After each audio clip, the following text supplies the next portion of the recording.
Hi, welcome to Pro Soundski. Today I'm going to show you guys how to sidechain your kick to your bass track, which means that anytime the kick drum plays, it's going to momentarily trigger volume reduction, or as it is often called, sidechain compression on your bass track, making room for that kick drum and allowing your mix to have a lot more clarity as a result. Now, this same concept can be applied using your snare drum, just depending on the mix you have going.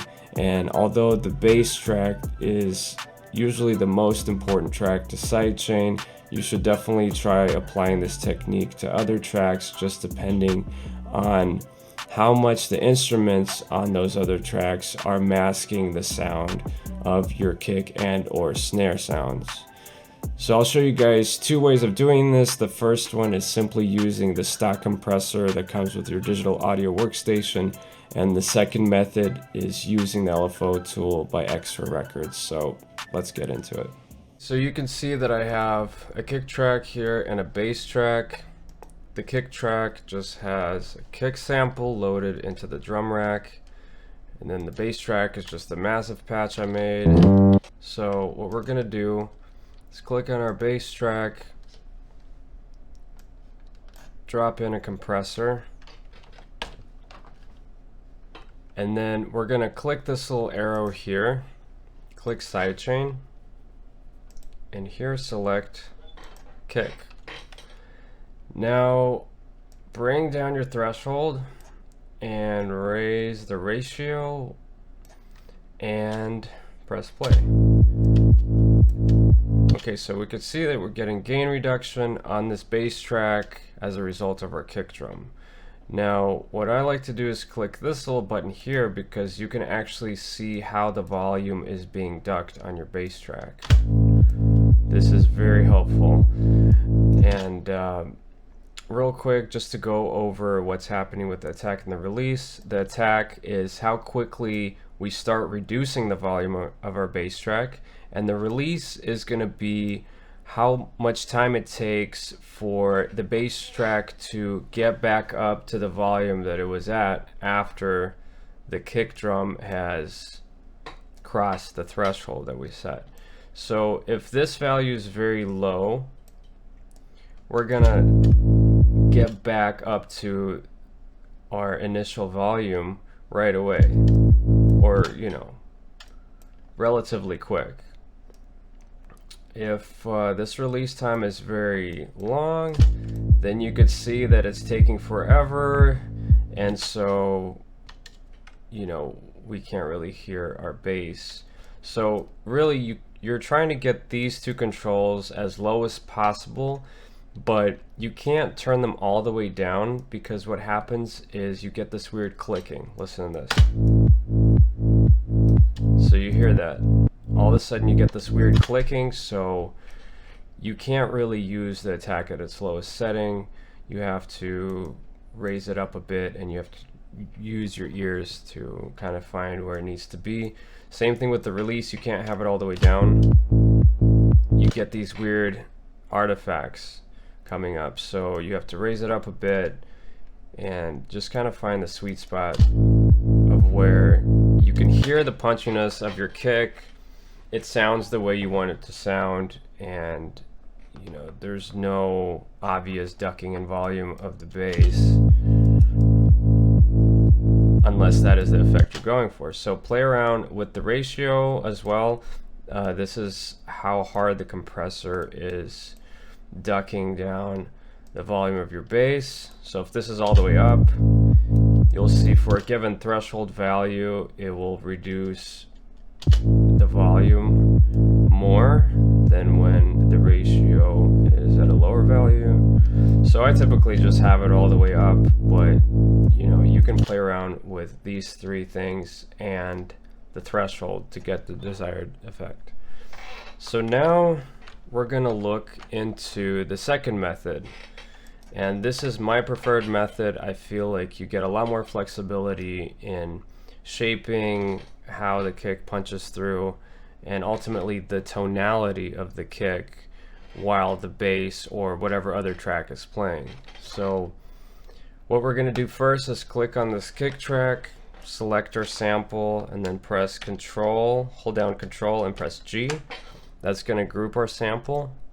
Press this little button here to expand our instrument rack, and then under Instruments, drop down this external instrument guy here. So as the kick drum plays, we're sending MIDI information at the same time. So right now we can't send this to anything because we don't have any plugins on any tracks that will accept it. So what we're going to do is type in LFO here to drop down our LFO tool. This is an awesome plugin made by XferRecord. I really love it. In this case, we're just using it for sidechaining, but it's very versatile, and you know, we're not even scratching the surface of what it can potentially do in your productions. Here's how we're going to actually use it for sidechaining. We're going to go here on Note Retrig and click that twice to set it to envelope mode. And then what I like to do is unselect this button here to set it to set the LFO in hertz. I feel like you just get a little bit more control that way. This is controlling how quickly this is going to loop through every time the kick hits. And then we're going to draw in the shape of our volume ducking on our bass here. So maybe something like this. You know, you have to really experiment with it and use your ears to find what's going to work. So we can click out of that for now, go back to our kick drum, and now we can send MIDI to our bass track, and you see that the LFO tool is automatically selected there. So now when we play this, you can see kick drum is triggering this LFO. Here, let me just change up the pattern so you could see that it's really the kick doing it. Okay, but you're still hearing a click, right? There's this weird click, especially when this is all the way down. So oftentimes you kind of want this volume ducking to be a little bit more gradual, like this. So don't have this all the way down. But another thing you can do is use this smooth function here. That will smooth out this whole deal and reduce the clicks that arise as a result. So this is what we got here.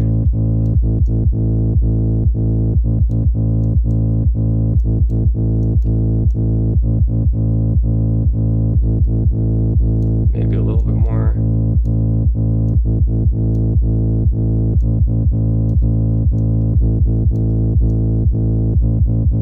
So you have to play around with it once again. You can really, you know, shape this very precisely, and you can add, you know, all sorts of points here, shape it in infinity number of ways. Even though our kick drum is low pass, very low, we can still hear that it's punchy and it's cutting through our bass now. So that's exactly what we wanted. Now let's say we want to add this side chaining for other tracks. Let me just make another track real quick and drop in like a piano or something really quick. Really quick. What do we have? An A note. Let's just make a really annoying piano on top of this. Okay, so now we got this piano, and let's say we want to do the same thing. We don't want this piano to clash with our kick in any way. Let's turn off the filter so we can hear the attack of the kick. And maybe this isn't the best example, but let's say it was some sort of instrument that was really affecting that transient attack of the kick, and we want to get rid of that. So what we're going to do is go to our kick drum, click on this external instrument, hold down Control and press D. That duplicates this instrument, and then same thing, type in LFO, drop down the LFO plugin, click this twice. I like to click this guy here to get it in hertz. Draw in your shape. Let's say this time we don't want to duck the volume quite as much, and maybe we want like a pumping effect or something, so we're gonna like really drag this out here, give it this kind of shape, maybe smooth it out a little bit. Go back to our kick and select our piano.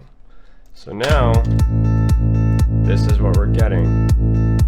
Now you can hear how that piano starts to pump, and it's getting out of the way of the kick transient.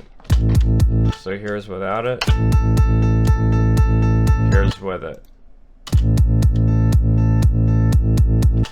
Okay, so this isn't a very musical example, but I hope you get the concept. Let me just take both of these out and you can hear how, and low pass the kick, just to emphasize the point I'm trying to make. You will hear how muddy this sounds all of a sudden. Okay, so the kick almost entirely disappears from the track, right? Bring back the LFO tool.